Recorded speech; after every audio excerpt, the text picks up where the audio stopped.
The large town was surrounded by the abandoned old mental hospital, which had been deserted for many years.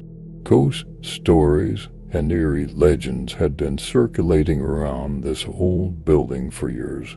Once a sanctuary for those with mental health issues, this hospital had become the site of horrific experiments. The hospital was run by a group of scientists led by Dr. Richard Smith.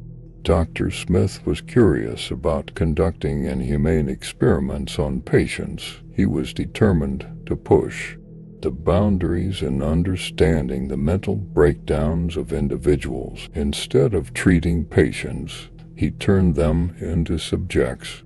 One night, Dr. Smith and his team decided to carry out one of their most ruthless experiments.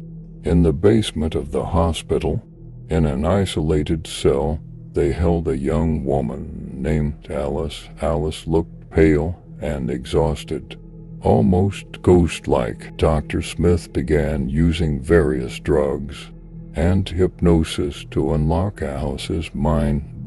As the experiments progressed, Alice transformed into something even more terrifying. Her face grew paler, her eyes took on a melancholic expression, and she constantly looked around with a fearful gaze. Alice's screams shook the walls of the hospital. But one night, as a result of the experiments, Alice's soul became trapped within the hospital walls.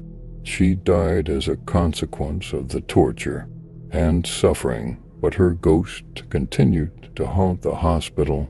Dr. Smith and his team mysteriously vanished. Since that day, the hospital became a haunted place at night.